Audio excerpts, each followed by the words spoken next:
Hi, my name is Ryan. I am a Boy Scout and I'm working on becoming an Eagle Scout. I chose to create this film about autism for my Eagle Scout project. The Autism Society of America defines autism as a complex developmental disability that affects a person's ability to communicate and interact with others. There is no known cause of autism and it affects each person differently. Autism is often regarded as a spectrum. Some people are more severely affected by autism and need constant care, while others are more high-functioning and capable of living independently. According to the Autism Society of America, autism is the fastest growing developmental disability. In the year 2000, 1 out of 150 U.S. children were born with autism. As of 2010, that statistic had increased to 1 out of 68. I decided to interview people centered around the lives of individuals who have been affected by autism. The interviews have the perspectives of people with autism and family members who have lived with someone who has autism. I'm doing this particular project because I personally have autism and I want to comfort families who have been wondering what having autism in their lives might mean, and to let them know that they're not alone. I also thought some people who may have just learned that their loved one has autism might benefit from hearing stories and hearing tips from families who have already lived it. What you are about to see is a series of questions about autism that were answered by individuals whose lives have been touched by autism. Please tell us your name and your relationship to the person with autism. Hi, I'm Ryan. I am 17 years old and I just graduated. My name's Alex and I'm the brother of Ryan Klein. He has autism. My name is Debbie and I have two boys that have two boys have autism. My oldest son is 14 and my youngest son is 12. My name is Sam. I've been married 27 years. I have two sons, ages 21 and 17. Our younger son, Ryan, is on the autistic spectrum. My name is Tom and I am 55 years old. I was born in Orange County. I lived here all my life. My name is Barbara and I have a son. His name is Ryan and he has autism. My name is Cindy and I'm the adoptive mother of Joe. He's one of 4 children and he came to our home when he was 5 years old. And so he's an adopted son, but now he's 15. My name is Mary Ann, and I'm grandmother to 3 boys with autism. Number 1 is 20 years old, high functioning, and is my son's child. Number 2 is 19 years old and is the brother of number 1. He requires 24/7 attention. Number 3 is 17 years old, is very high functioning, and is my daughter's son. My name's Lexi. I was born and raised in Las Vegas and have 2 siblings. Both were autistic. Amanda is my sister, who is now 24 years old, and I'm 26. My name is Sherry White. My daughter's name is Amanda Lurs. She's 24 and she has autism and she's awesome. Please take a few minutes to tell us about the person you know with autism. So Ryan is he's a really cool brother because he's a very nice person. He has a very kind heart. He's very passionate about the things that he gets into. Like, for instance, there's a period where he was very into baseball statistics, and he would just spend hours and hours studying these stats online and stuff. But then there's other times where he's not so passionate about things, and it's very hard for him to get into those, such as, a homework assignment that he doesn't want will take him a few hours to complete. So it kind of depends on what he cares about is what he really gets into, and he goes all out and breaks it down if he cares about it. They're completely different.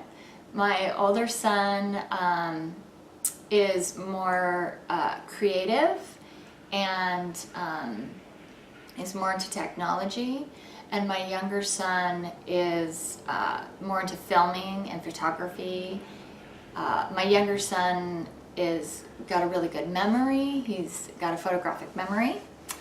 And let's see, what else can I tell you about him? My older son is in general ed. He has a full-time aide. My younger son is in special ed with some pullouts. My younger son didn't talk until he was about 5 years old, and fully talked at 7.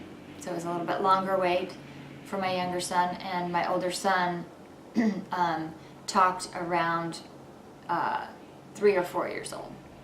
So Mandy is 24 now, and she has autism, but she can communicate with us, but it's in her own unique way.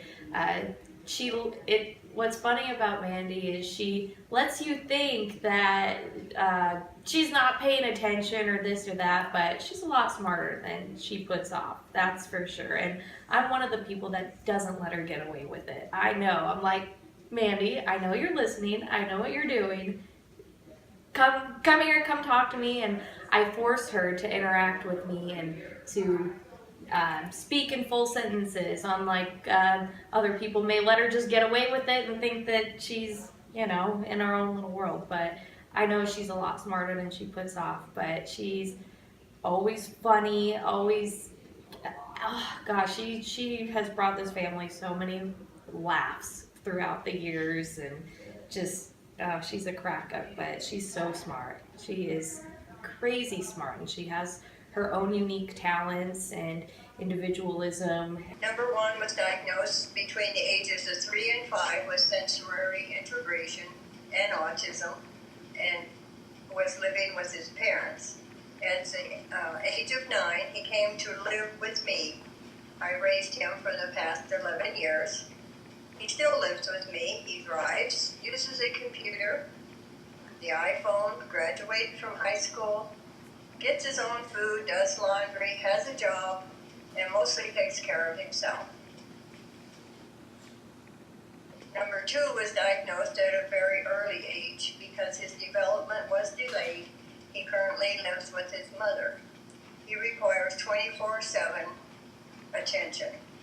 He says words but cannot carry on a conversation. He can only answer questions with a word or two. He is severely sensitive to sound and wears headphones to cover his ears. He does not sit still and paces a lot, mumbles and hums constantly, needs bathroom assistance, and is unable to care for himself. Number 3 was diagnosed just after the age of 2 and is very high functioning. Most people can't tell he has autism.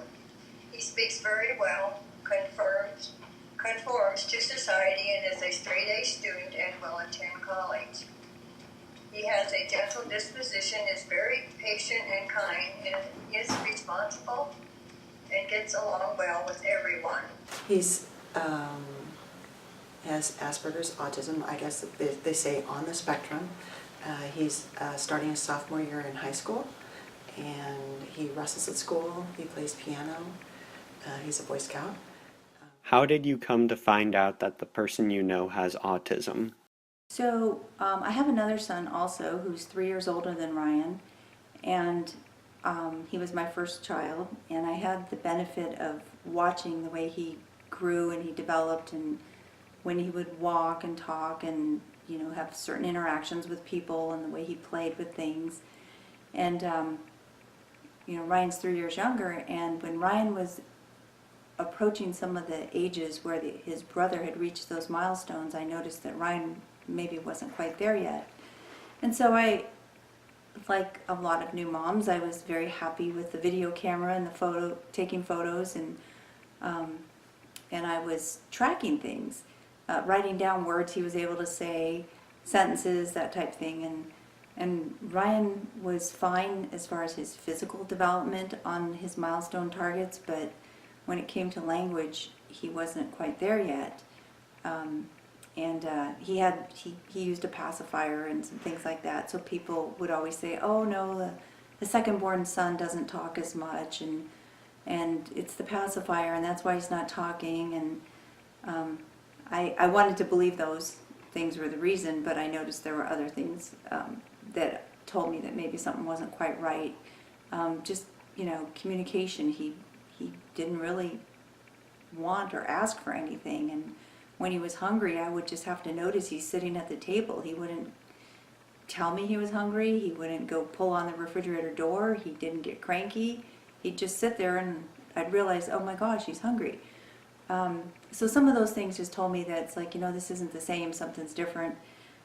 So when he was pretty young, a couple months past the age of 2, I finally had him assessed in a center, and they told me that, they believe that he had autism and various reasons and where his development was on different scales. Well, when she was about 1.5, I want to say, people were telling me, family members, friends, there's something not right, and of course you don't want to believe it as a parent. You're like, what are you talking about? No, she's fine, it's a phase, or you take her to the doctor, and the doctor tells you, I don't really think that it's autism. Maybe it's her hearing. So you get the hearing checked. You go from doctor to doctor, and they're not telling you, at least back then, that it was autism. And so you want to believe it, and it's wrong. If you think there's something wrong and people are telling you something's wrong, you are much better off to believe them and do something about it than to try to, think that it's going to go away, because it doesn't. She went into school, they said she was developmentally delayed, and that was when she was 3. And they placed her in like a functional skills preschool, and I didn't really think that it was appropriate for her. But again, developmentally delayed, that could have covered something like autism.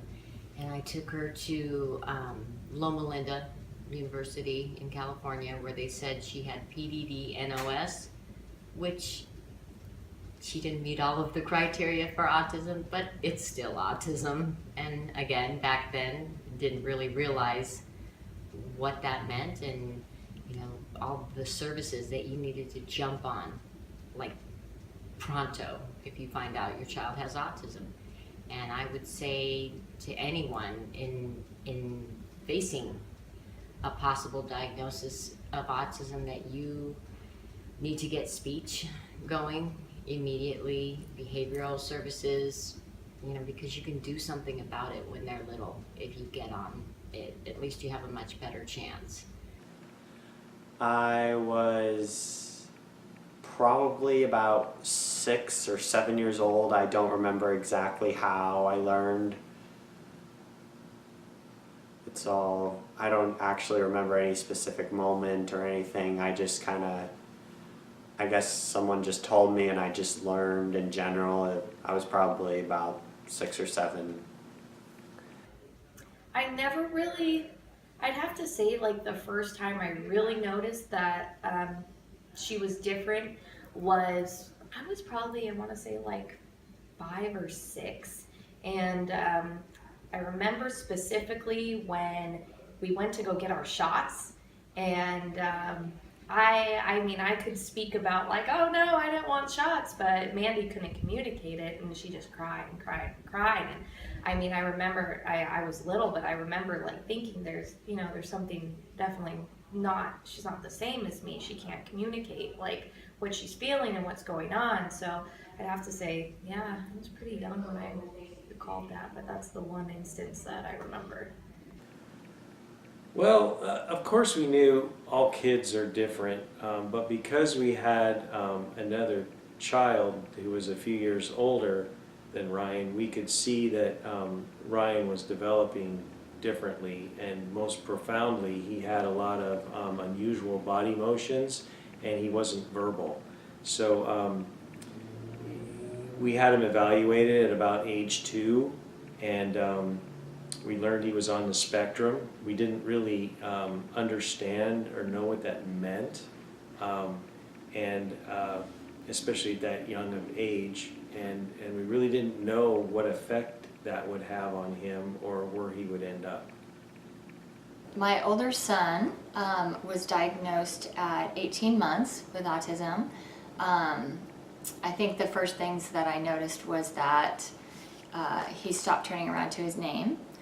And then my younger son got put into a sibling study right away. So they were looking for signs from birth, and he got diagnosed with autism at 1 year old. I learned I had autism when I decided to go to see a psychologist actually, who's a friend of mine I've known for over 30 years. It was suggested when I first started dating that I go because my date suggested that I may be one of these, that I might be a little bit too depressed.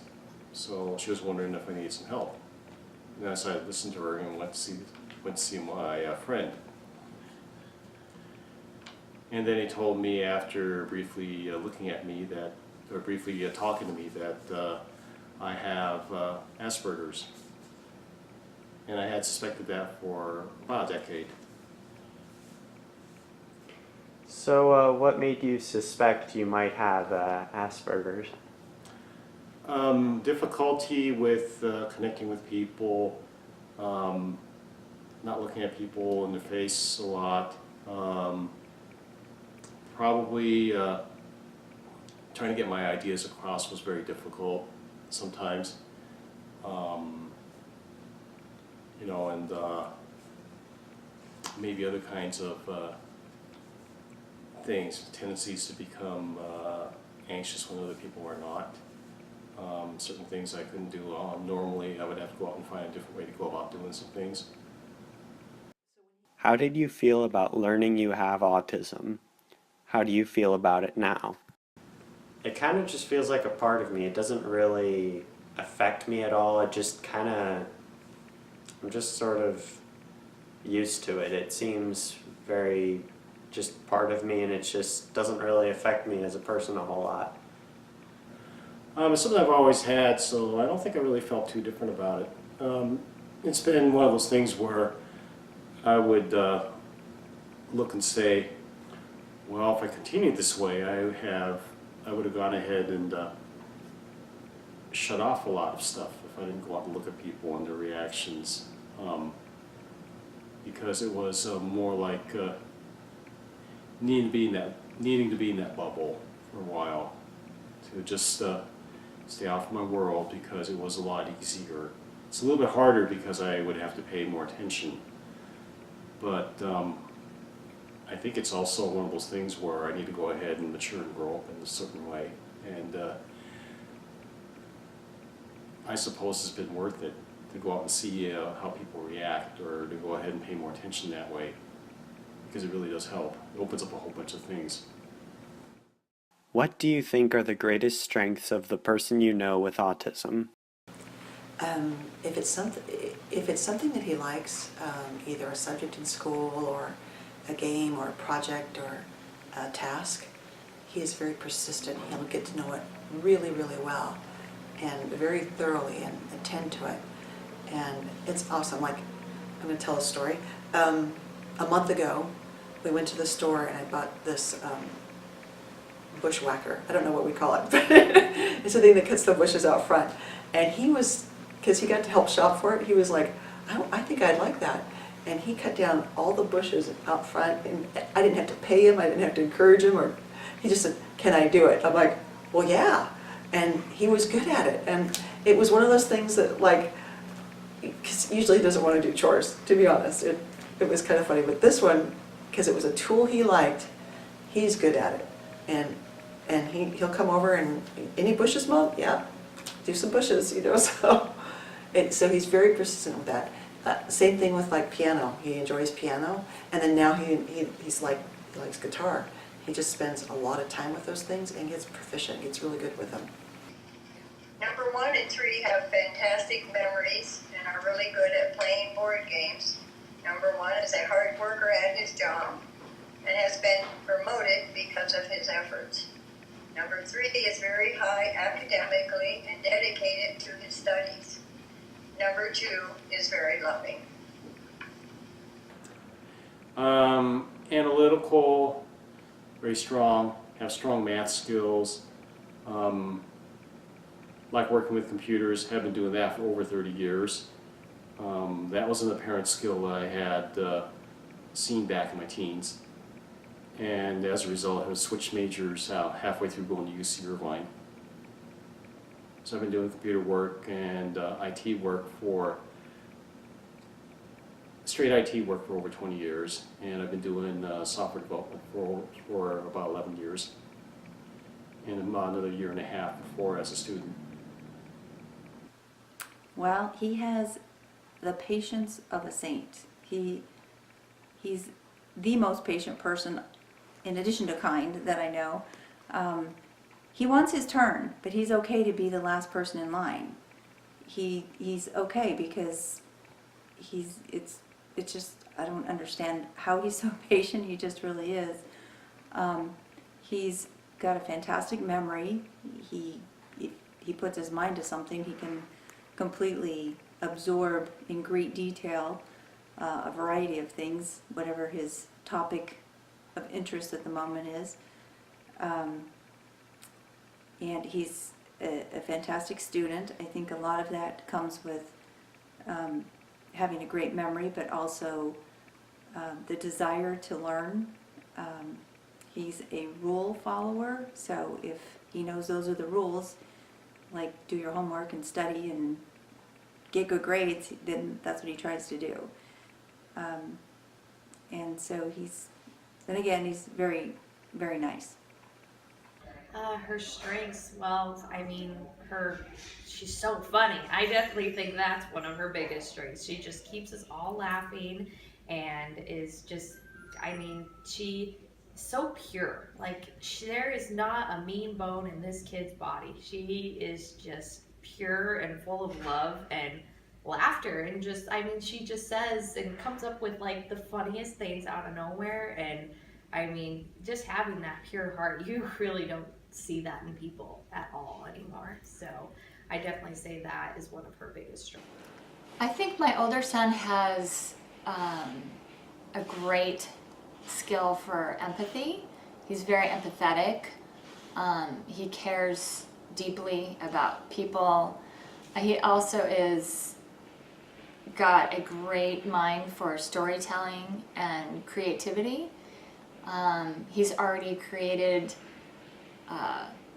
a whole world that he has illustrated, and we have copywritten, and wants to write books and do TV shows and gaming. He's definitely got his mindset on what he wants to do, and I think for him, his strength is he's not going to let anything get in the way of that. My younger son has a photographic memory, which really helps him. He learned to read and spell by just sight reading and memory. He also can remember math facts really easy because of his memory. He also is very sweet, my younger son. People are drawn to him because he has a kindness. And I think their unawareness can be a strength and a weakness, because they don't let it get in the way of what they want to do. But then it's also a weakness too, because sometimes awareness can inhibit you. So His greatest strength is definitely attention to detail about things that he cares about. He goes through phases where he cares about certain things a lot. Like he went through a phase where he cared about Star Wars, and he knew every planet in the Star Wars universe. Then he'd move on to like baseball, and he knew every statistic of the players that are currently in the major leagues. And it was just the passion that he had from learning about things that he didn't know about that he was interested in. What are the greatest challenges that the person with autism faces? Communication is her biggest challenge. She is smart, but she doesn't communicate well. She can a little bit, but not well enough to be able to function in a job or, you know, to have friends, and it's tough. She could do so much more with her life if she could communicate with people, and she gets misunderstood sometimes. Sometimes, you know, you'll say, Amanda, did you do this? And she doesn't get the word did. So she'll say, yes, she did something because she wanted to, you know, and so she might be answering you wrong, and then, you know, you might want to be mad at her for something that she didn't even do. So, you know, I'm sure that these are things that she faces challenges with all the time when she's at work or she's with other people, not just with me. And I'm sure she feels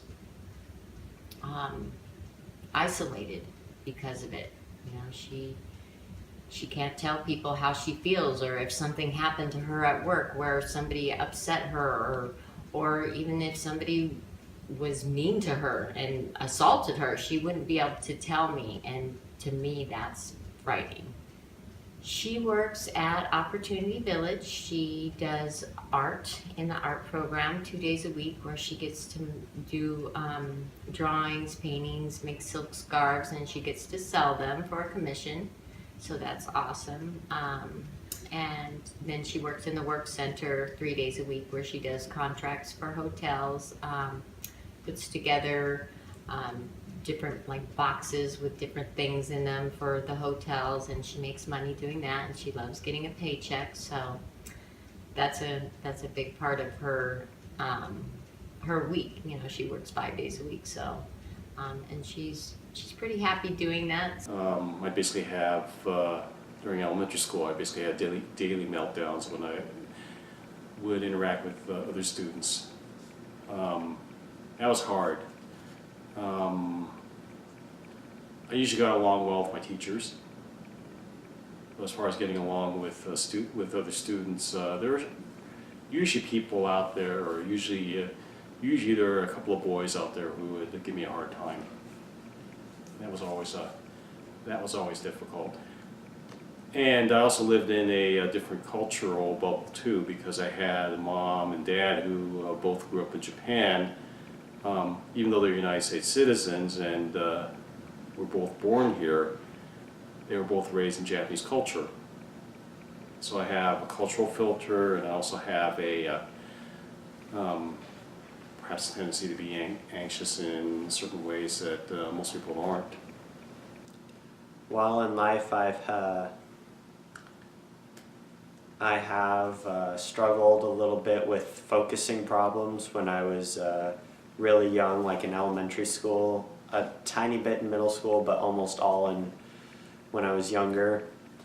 I used to not be able to focus in class, and I would drift off, and I could not focus at all with just in school, what the teacher was saying, and just with my homework.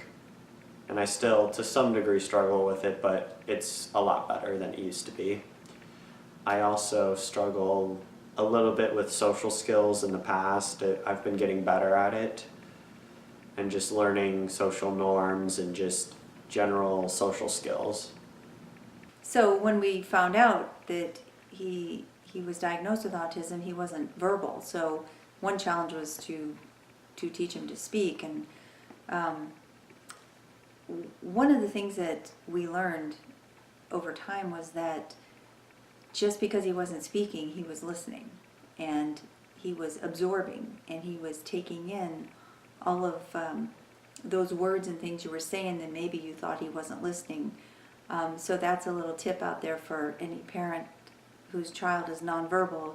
They are listening to what you're saying, and sometimes it comes back to you, and you maybe didn't want them to know you were going to Legoland on Thursday, or you stubbed your toe and you said a bad word.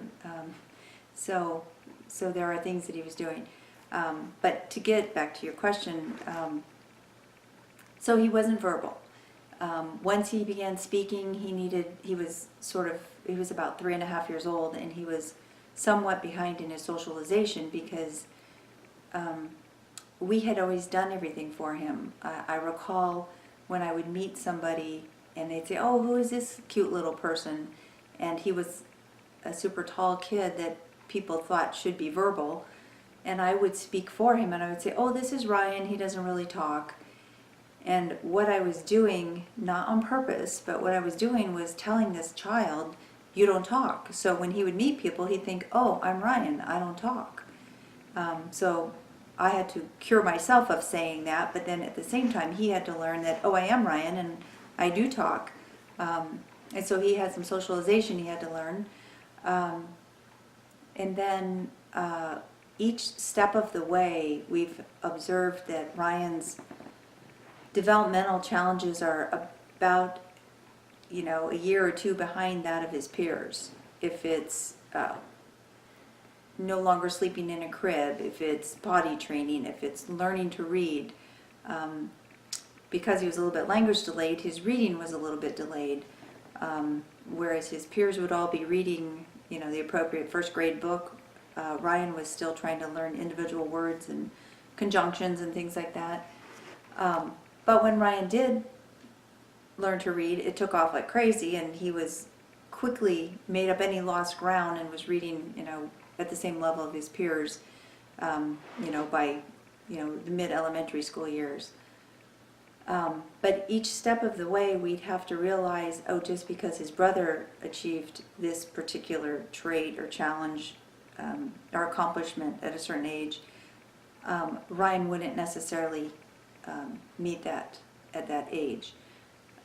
One other one I can think of is more current is like a driver's license, where all the peers are getting driver's licenses at age 16. It's not that Ryan isn't probably capable of doing it, he's just a little bit slow on the uptake. He's not as interested. He's content with the way things are. He's happy to be driven around, and so the need isn't as great for him, I guess, to get a license like his peers are. But eventually, he'll get to that point, and he'll be just like everyone else. Oh, that's a tough one. I think the hardest thing for my older son is going to be his impulsivity. He wants what he wants, and he wants it now. He is only in the moment that he's in, so it's hard for him to look forward. It's hard for him to see the bigger picture. Social, I think, is going to be hardest for my older son because he doesn't understand the little things socially that people don't accept, and it'll be hard for him to fit in to the world. The hardest thing for my younger son, probably his getting a career, because he probably will go the certificate route for high school, and finding a career is probably going to be the most difficult thing for him. Number one is impatient and gets angry if things don't go that way. Number two will not be able to live on his own and needs constant care. Number three is kind and laid back and comfortable. Has hard to motivate sometimes. Okay. Well, I guess the opposite of what I just said is that if it's something he doesn't enjoy, it's difficult to get him to engage. Homework is a big one. Chores, I mentioned. Let's see. The thing that I noticed, as an overall concept, was that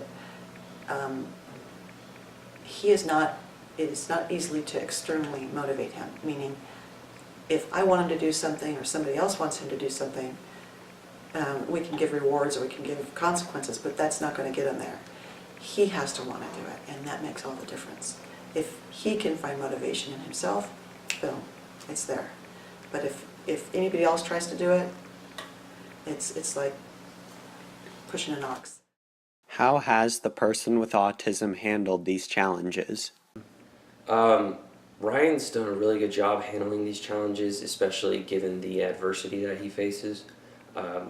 He's a straight A student, and I guess just commitment is his biggest thing. Like, he had perfect attendance in school all the way from kindergarten through high school, And by applying himself and trying to learn these things, he's been able to put himself through the things that, the challenges that he faces, such as not wanting to do his homework or not wanting to learn about certain things. He's forced himself to sit down and just power through it. And I think that's been a really good way for him to handle it. Well, sometimes I'm not even sure Ryan knew he had a challenge, because he, going back to this contentness, he's very happy with what he is and who he is and what's going on in his life, and doesn't even recognize that he perhaps is missing something. So, but when Ryan recognized that there was a challenge, for example, when he wanted to play baseball and he wasn't able to hit the ball, he could catch. Well, he had to learn that as well, but he was a little bit slower than his peers on that particular skill because he wasn't as interested with it at an early age like his peers were. So by the time Ryan realized, hey, I want to play baseball too, quite a few of his peers were well beyond just swinging a bat for the first time. And so Ryan had to learn the steps to do that, and then he had to practice a lot. And he also had to fail a lot. Anyone that's ever played baseball knows that hitting a small ball with a skinny stick, when it's coming at you, you know, at 40, 50, 60, 80 miles an hour, whatever age you're at, recognize that that's quite a challenge. And so that was a challenge for Ryan. But he wanted to play, and he wanted his turn, and he kept trying. And eventually it came to him, and eventually he was able to hit the ball. And I remember the first time he actually got a hit, I had to leave the field and take his brother somewhere, and I was gone at that moment that he got his first hit. And my phone went crazy because the other parents in the stands were so happy and so excited they couldn't wait to share the good news with me. So he had a whole team of support cheering for him. Wow. Amazingly. Because, like for the first 4 years, we didn't know what the issues were. So there was a lot of trial and error.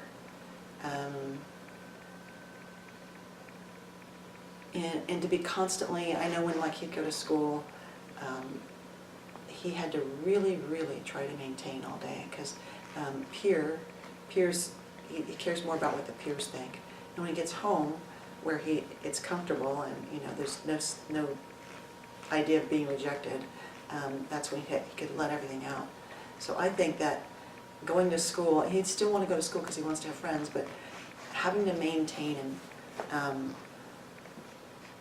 not to be different must be very, very stressful. And understanding that, then I could, when he'd come home and have issues and, you know, fits when he was younger or whatever, or be oppositional at home, it was more, I could understand it more because I knew how tough it was at school.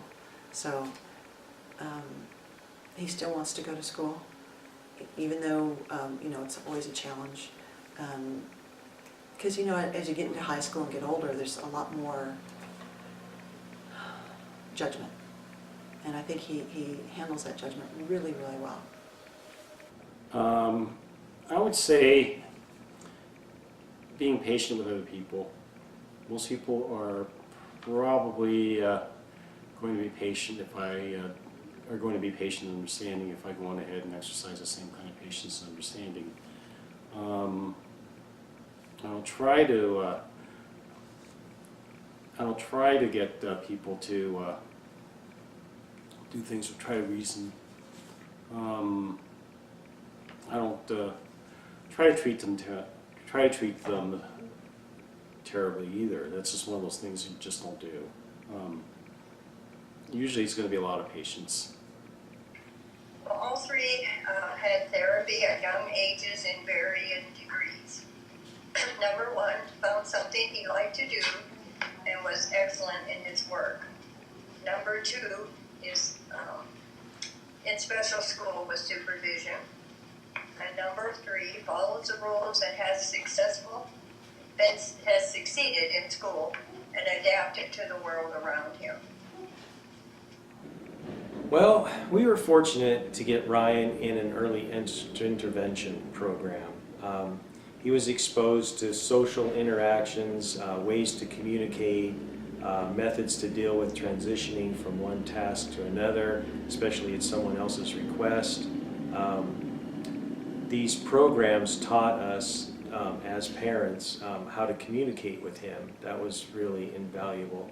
An example would be the use of the PEC system when he was nonverbal, where he could see the order of events to come, and that was really valuable in terms of a tool for him to be able to transition from one thing to the next. See, with Ryan, the order of things is all important, and it still is important. By using PECs, it was a way for us to communicate with him the order, so he had this expectation of what was next. To this day, he still reacts much better if he knows what's coming up, whether it be an appointment for a dentist or just a family function, any of that type of stuff. Another challenge that Ryan had was reading, which he really didn't grasp until well into his second grade. He just, once he finally got it though, he was still struggled and stumbled a lot when he came to a word he didn't know or understand. Somehow he was able to adapt, and he was able to skip those words when he read, and he was able to make sense of it later, but his ability to overcome that and skip the words really made him a much more fluent reader. It was a huge adaptation in the way he processed the order of things, and so that was really good. Ryan was also fortunate to participate in social skills groups at school, where he was exposed to ways to interact with other people. Through his participation in team sports, he played soccer and basketball and mostly baseball, and also through scouts, he learned to function very well in a team dynamic. Staying focused on non-preferred tasks is still a struggle at times. A homework session could take 20 minutes or 2+ hours, just depending on the distractions and what kind of mood he's in. Staying focused on preferred subjects has never really been a problem, where he can spend many hours studying, a lot of times in great depth, on whatever the topic of the year is or his interest of the year, whether it be U.S. presidents, the Electoral College, the Titanic, Star Wars, baseball stats, any of those things. So that's been kind of a joy, actually, to see him get into some things like that. What are your dreams for the future? Well, I hope to become a filmmaker or a screenwriter specifically. That is what I hope to accomplish when I get older, like my dream job. I also hope to graduate from college in the future. Marriage is a dream. I'm not sure how I'm going to go about doing that, but that's even farther off unless I go out and go through the process of developing relationships. That still is a hard thing to do, possibly very scary at times, but something I may need to do to basically mature. What are some of the successes you have already experienced? A surprising amount of job satisfaction. My work life's been actually pretty good. I consider that really probably one of the largest surprises I've had. Most people have a hard time at work, or usually have a lot more difficulty going through work in certain ways. Usually, for me, it would be if I was having to deal with people, but if I had to go out and deal with certain kinds of things or spend some time solving problems, that was usually going to be a little bit easy. That was usually the kind of thing I was good at. Well, I have graduated from high school, and I was actually a valedictorian, which means I got a 4.0 GPA or higher. And I'm also a Boy Scout, a a Life Scout as of right now, but working for my Eagle Scout. What are the greatest challenges you have faced having a family member with autism? I don't face many challenges recently, but when I was younger, I faced challenges with trying to get my parents' attention because he had autism and he had certain needs that my parents had to fulfill and make sure he was doing okay all the time. They spent a lot more attention on him, and so sometimes I felt like I was not getting as much attention as him, so I was a little bit jealous in that way. But as we've grown up, he's matured, I've matured, and I understand that he has a certain need. Well, I had two children, birth children originally, and parented in the way that my parents had parented me. And then when we got two foster children who had a complete different experience in life, I had to relearn everything. And that the things that I would do before that worked with my birth children did not work with my adopted children, did not work with my autistic child. So it was relearning parenting. And then the second point of that is accepting things. Like, okay, Joe is maybe not going to do this one thing. He's not going to have the same manners at the table as the other kids. He just, if he really, really tries, he can, but he's not motivated to do that, always. So I had to kind of back off on standards and say, okay, it's acceptable, he needs to relax. I can't have that pressure on him all the time. So I had to change my standards in some things. There are other things that I want to maintain still, but some things you got to let go just so that he could relax. And the fine motor stuff sometimes is a challenge, and I think that's why at the table things are difficult sometimes. But so I just had to realize, okay, it's not that important. What's more important is that we sit at dinner and enjoy each other as a family, and just relax. I think the hardest thing is helping the public understand about it, because it is such a hidden disability that people don't see or understand it right away. And I think that there is such a purpose to autism, and I want to educate people on it. And I think if they had an understanding of what it is, they would see what a blessing and what a gift it is. And it's just hard to walk in the public all the time. Well, mainly for us, it was knowing what we should be doing now or in the near future to help him be successful in the next phase of his life, whether that be from school grade to grade or college or beyond. I'd say growing up, I was always very overprotective of her. In elementary school specifically, if because I'm a year older, if I heard somebody was picking on her or being mean, I'd be on the hunt trying to figure out what was going on. And I was just always playing that role of overprotective big sister. And it was even harder because she couldn't tell me if a kid in class was being mean to her or this or that. So that was hard. And honestly, I felt growing up a lot of the attention from my parents was on Mandy, which is fine. I mean, I totally understand why now, but that was hard for me growing up, there was always therapists over at the house, and I needed help with the homework or my homework, and my mom couldn't help me because she was with the therapist or Mandy. So I mean, like I said, I totally understand it now, but that was definitely a struggle growing up.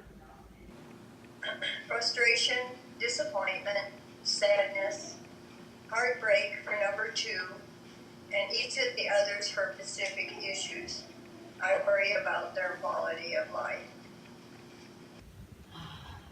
I had to learn patience. I really had to learn patience, and that she's not like other kids. I mean, if you tell her to hurry up to get ready for school and she's lagging behind, it's not going to happen. So you have to learn patience. You have to learn to change yourself as a person and be prepared for the differences, you know, to help her in ways that you might not have to help your other child. And you have to be prepared to change yourself first so that you can help them. How do you handle the challenges you have experienced? Oh, the big changes in my life because of the changes in parenting. Support, you know, family members who help, other neighbors who have kids with the same issues, and friends, and being able to talk to people about it, and even professionals like the therapists that we had and stuff. They were a great help. Just the teaching and books that I would read that would help too. It was, I had to go outside my own experience and find help, and I think that was really important. Well, so early on, the first thing that came to mind was, what does this mean? What am I supposed to do? How do I fix this? And what is my child ever going to be able to do this, and this, and you know, a number of things, and it's quite confusing. So the first thing I had to do was educate myself and recognize that you don't fix this because it's not a problem. It is just a piece of who this person is, and it's okay. And I had the benefit of finding out when my child was, as do most people, when they're, you know, well established in your life, they've lived with you for 2, 3, 4, 5 years. It's your child, you love who they are, and so you find that you're willing to do anything for this person because you care so much about them. So one of the challenges I can think of, though, was you may run into family members that are in denial about it, and you know, if you have a person in your family that is in denial that they don't have autism because they think it's, you know, it's a bad mark or doesn't look good on the family, you have to ignore that and recognize that, you know, this is just a piece of who they are. It's like they have brown hair or blue eyes or they're tall. It's just a small piece of them. And you know, I had to deal with a situation once where a family member didn't want to recognize that, so it was fine because we had our path and we were moving along and everything ended up turning out okay. But the other thing is I didn't plan it this way, but it sort of just happened that I decided to never really hide it, the fact that he had autism. People with autism everyone's slightly different, but in general, a lot of them will have a self-stimulating behavior that is unusual, and people that aren't familiar with it will see that person and look at them and think, what's wrong with them? And so if I were to ignore that and act like it's not happening, people would wonder, well, can't she see what's going on? What's wrong with him? So I just faced it head on. I remember one time a neighbor we were introducing ourselves, and Ryan was with me, and I just said, hey, if you ever see this person on the street walking around, you know, and he was like 4 years old, I said, he's not allowed to be outside by himself, and you know, he has this condition, it's called autism, and he's just, you know, sometimes could get lost, and please make sure that you bring him back home to me. You know, and I chose not to hide it. And one of my favorite stories happened in 3rd grade when another mom who was volunteering in the classroom, and by the way, Ryan was mainstreamed, so he was with typical children all day, and part of the time he had an aide, but the aide kind of backed off and wasn't like on top of him all the time. And so these other parent volunteers didn't necessarily know, you know, everything about each kid. And one day, after this instance occurred, the mother came up to me and she said, oh my gosh, I have to tell you what happened in class. And she said she was doing reading groups, and Ryan did his stimming behavior. He had just a wiggly thing going on with his hands, and it puzzled her, and she asked her son, hey, what's he doing? And this boy's answer was charming because he said, "Oh, that's just how he thinks, Mom. He'll be done in a minute." And sure enough, he stopped and they carried on and they did the reading group. And by not hiding that from others, what I found was that he was accepted because they thought, "Oh yeah, that's just Ryan, that's what he does." And those same friends were with him through middle school, which are pretty brutal years for social acceptance, and in through high school. And he's still friends with some of them today. So Well, growing up, there was times when I would get really frustrated that I didn't have that attention that my sisters were getting. There was a hint of jealousy for sure, like, oh, my mom's doing this, this, and this, and this for Mandy. Like, what about me? Of course, being older now, I totally understand it. But when you're a kid, you're like, what about me? So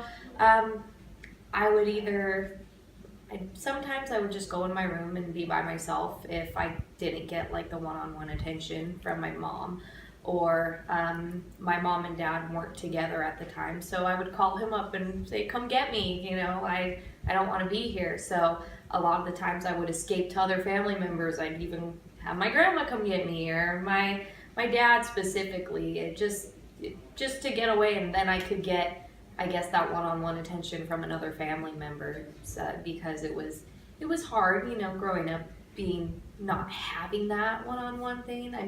My mom's great. She did everything she could for us. So, but that definitely was hard. Well, allow extra time to be patient, positive, and consistent, or persistent. We relied on others' input and advice, especially when he was younger. Communicating with teachers, the top few things to help Ryan be successful in the classroom, that seemed to be important. Just not relying on the IEP alone, but to communicate those items. So, we'd meet with the teachers and back to school night after they had a chance to get to know him a little bit, and we kind of clue them into what the top important things were. And for him it was really simple, but they actually helped him a lot, especially in some classes where things like, please sit him toward the front of the classroom because he's more likely to pay attention and be focused. Make sure he has written instructions for assignment, not verbal only. And then also for group assignments, making sure that he got basically assigned to a group, because if you just waited for him to join the group, he'd probably still be waiting. So, some of those things were instrumental in helping us help him be successful. Another thing, back to the order of things,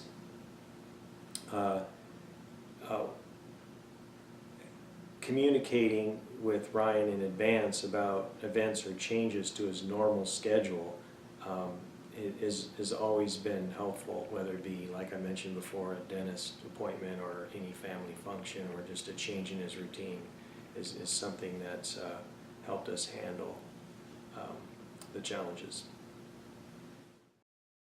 Do you have any suggestions, either traditional or unconventional ways, which might help a family member deal with a situation regarding autism?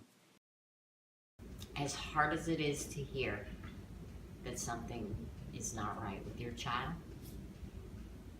people don't tell you that because they're trying to be mean, or they're lying to you, or they have any reason other than what's best for your child to tell you that. And as hard as it is, try to get past it and do something about it as early as you possibly can. Because today, there's all kinds of services that are out there, and you have to be persistent, and you have to get them, and you have to get your child in early. And you have to listen to people around you, whether it's a family member or somebody, professional. Well, let's see. Back to the order of things. When Ryan was very young, he wouldn't go upstairs and go to bed unless the whole family went upstairs in a certain order. We finally overcame this by talking about it in advance and doing things like, Ryan, we're going to mix up the order today, let's do it in reverse. And then we keep doing that until at some point the order no longer became important. Also, once we got upstairs, it was hard to get him to get ready for bed. So in a moment of exasperation, I just rattled off a few things in order and numbered about what was next. It was like, Ryan, number 1, go potty. Number 2, brush your teeth. Number 3, go to bed. And eventually we maybe expanded that a little bit to include, get jammies on, say your prayers, go to bed. So we might have gotten up to 5 things, but having those ordered things and numbers, which he would process from 1 to 2 to 3 to whatever, really worked well. And that strategy, we actually, was almost like an epiphany of how well it worked. And we use that, we learn to use it in other ways when we're trying to communicate to Ryan how to complete a task with multiple steps. You just actually break it down and number the steps, and then it just seems so much clearer and easier for him to get along with that. Being patient is definitely a great suggestion, but not letting them get away with everything. Because I know a lot of people, like, not even just people who are autistic, but they give them something like, for a child, or for instance, they give them something that they want to keep them quiet, to shut them up. Mandy is so smart. She is so smart, and she can be like a little kid and throw a tantrum if she doesn't want to do something. But I'm one of the family members who's like, like, I'm not gonna let you get away with that. So being consistent and not letting her get away with murder, I think that really is helpful. And it makes her realize, oh, okay, like, I can't just do what I want and get away with what I want all the time. So I mean, I guess that's probably my sister side coming out, like, no, I'm the big sister, I know you better than that. So that's just me. Well, I'm just gonna go back to something I've already said, and I want to make sure that I stress the point that it's really important to let the person with autism know that they're accepted regardless of their autism.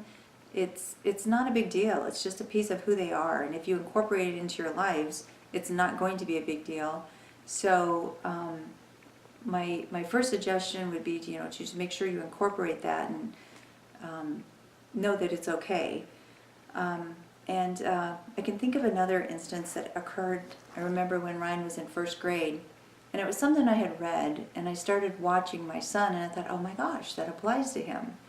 And what it was is that he can either listen to you or look at you, but he doesn't necessarily process it well if he does both at the same time. So, and where I observed it was doing a volunteering in the school classroom. I gave instructions to do a particular project, and Ryan's head was all over the place. He's looking around, and I thought, oh my goodness, my own son's not paying attention to me giving these directions. And then I handed him the pens and papers, and he just did a perfect little assignment there, and I was shocked that he actually absorbed it, because I don't think he looked at me one time when I was giving the instructions to the rest of the groups, peers in the group. So I mentioned that to his first grade teacher, and I said, just because he's not looking at you does not mean he's not listening. And she told me throughout the year, and again at the conclusion of that year, it's like, oh my gosh, that was the most helpful suggestion you gave me, because teachers typically, tap on the desk and say, hey, eyes on me, look at the teacher. And he would comply and he would look at her, but he wouldn't be listening. So she noticed that if he's looking away, she wouldn't necessarily stop and make him look at her, because she knew that he was still taking in the information. So be aware that sometimes you can't process all the same type of information coming in if you're listening or looking or feeling it or whatever. Sometimes there's too much stimuli, and you need to just let them process the information in the best way they know how. Another thing about that is Ryan, I learned early on, I took him to early intervention. So parents, if you find that you have a child with autism, early intervention is key, because typically kids that have autism get stuck in a lack of willingness to transition from certain activities. Ryan, that's maybe why he's so content in what he always does. Just leave it the way it is. I don't want to change. There's a thing called the picture exchange communication system that a lot of nonverbal young kids use. And we used that, and it was a tremendous help. It has little Velcro pictures that you put on a little board, and you'd put them in order of what was coming next. And when he didn't want to, take a nap, we'd say, oh, we have to. Look, it says we're going to have lunch, and then we're going to have a nap, and then we're going to play. And he'd be like, oh, okay, well, he's a rule follower, so if it's on the board and it said that's what's next, that's what he did. When your kid identifies a special interest, use it, meaning you want to give it to them full force and let them express themselves that way. It's like Joe with music. Loved the piano, kind of started getting burned out on it, but then he said, well, what about guitar? All right, let's go for guitar. But having that interest is an outlet for him. And some parents would say, I don't want you to give up this to start that, but it's okay with him. We just want him to be involved and connected and doing something productive that he enjoys. And so that's... I think that people would say that it's our job to educate everybody else, but I also want to suggest that they have to take time to take care of themselves too, because it's a long road, it's a big responsibility, and you need to take care of yourself so that you can take care of your kids. Do you have any suggestions for other people who have a family member with autism? I would say give yourself grace, because you're gonna have meltdowns. You're not gonna understand things, but we always call it waiting for the miracle, because eventually you will. You will. So just to give yourself grace and understanding, because it does take time. It takes time to understand everything. You're gonna have meltdowns in public. I just yelled at a person at the beach yesterday because she snapped at my son for doing something. It's gonna happen, that's inevitable, so don't beat yourself up about that. And just to take time for yourself and take time to understand everything. Be as patient and persistent and consistent as you can. Give them time to process and respond. Educate yourself about support groups and programs, and don't stop until you find one that works for you and your child. It's also obviously important to accept your child early on for who he is, but also don't try to hide his differences. A story about that. In second grade, Ryan came home from school and said, you know that thing you said I have? And his mom responded, autism? And he cheerfully replied, yes, my friend, he has it too. Yes, if you suspect that something isn't right, get professional help, get educated, and keep a routine and use patience. And pray a lot.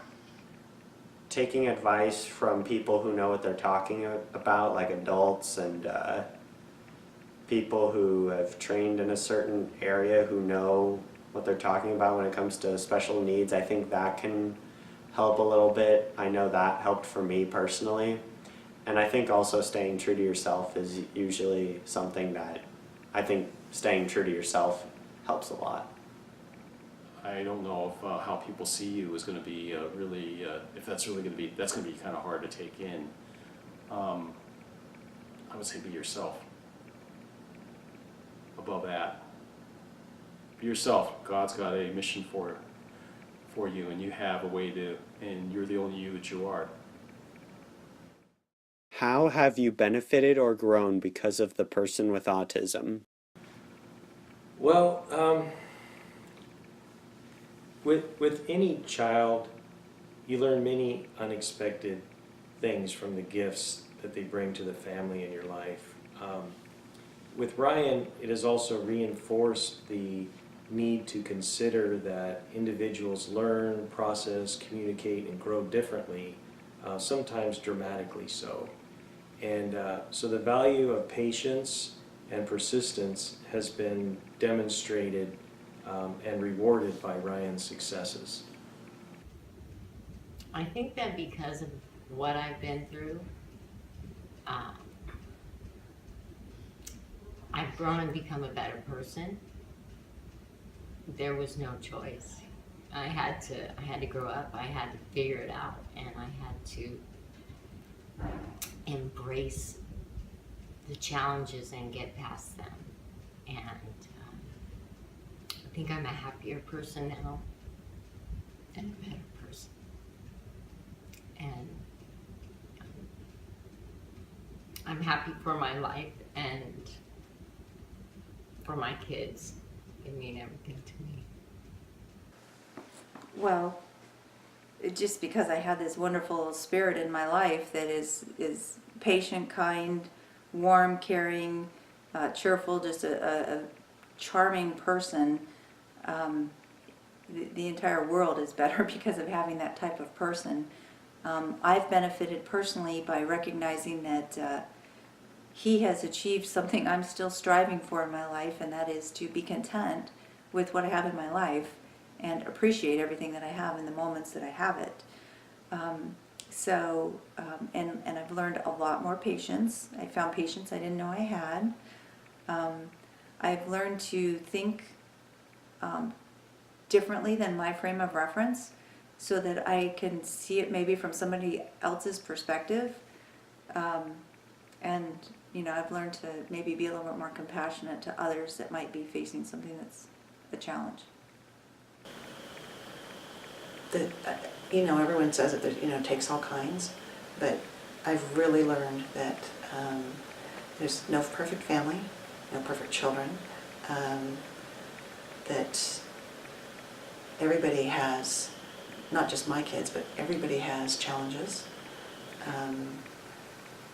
and not to be so judgmental. I've kind of learned to be positive about people, wherever they're at in life.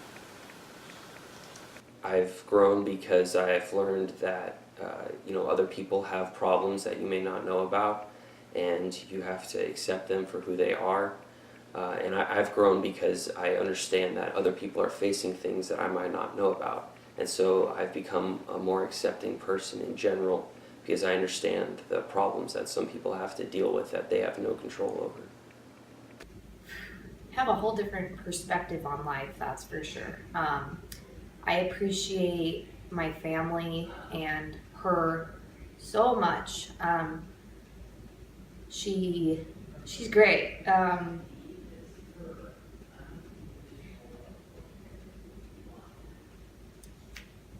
Sorry.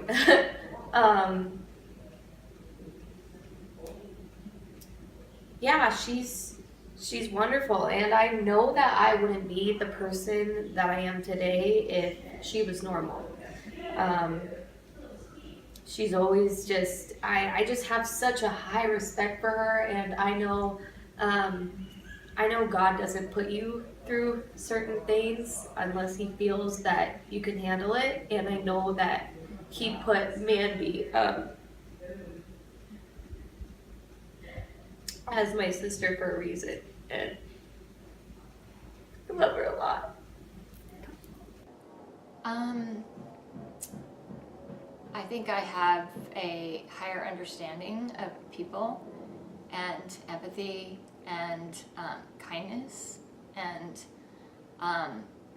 there's like 100 stories I could share about being in the public and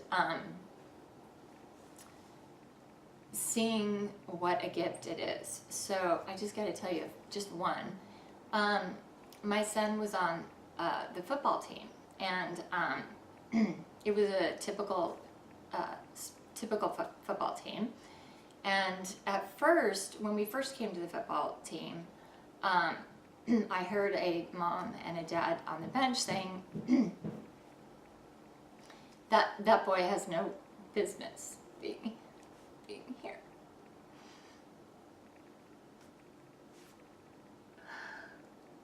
Sorry. But we sat everybody down and we explained it to them, and by the end of the season, the whole team was surrounding my son, and they loved him so much, and they saw how amazing he was, and those kids taught their parents what it's like to have this amazing gift. And the last game of the season, we were losing. We got into the finals. We were losing like 0-20. And the whole time my son wanted to run with the ball. And the kids convinced their coach in the last 30 seconds of the game to let my son run with the ball. And so they lined up and they gave my son the ball. And he started running. He was so happy. And he forgot the ball. So they had to go back and start over again. And when they went back, the other team that didn't even know my son realized that he had a special need. They realized what were happening. And so the other team, the kids on the other team, convinced their coach to let my son go and just run and make a touchdown. So it was the kids on both sides of the team that wanted my son to make the touchdown. And so they get back, they line up, and he gets the ball, and he runs, and he makes a touchdown, and both teams were going nuts. And my son was so excited, and everybody got it in that moment. Everybody understood that life is bigger. Wow. It's bigger than football. Yeah. And my son's team did not care that they lost. And you look at the other teams that were playing, and they were crying because they lost the finals. Not my son's team. My son's team was happy and rejoicing because they loved my son so much. And then the lady that first said that my son had no business being there came up to me and apologized and said, "We get it. We get it." And so I think that's why there's autism in the world, because people need to stop and understand that it's a gift. And they have greater empathy and greater understanding. Autistic people have greater gifts than we do, and it's our job to understand that. I hope you found this presentation enlightening and helpful. If you have been blessed with autism in your life, I hope you will embrace it.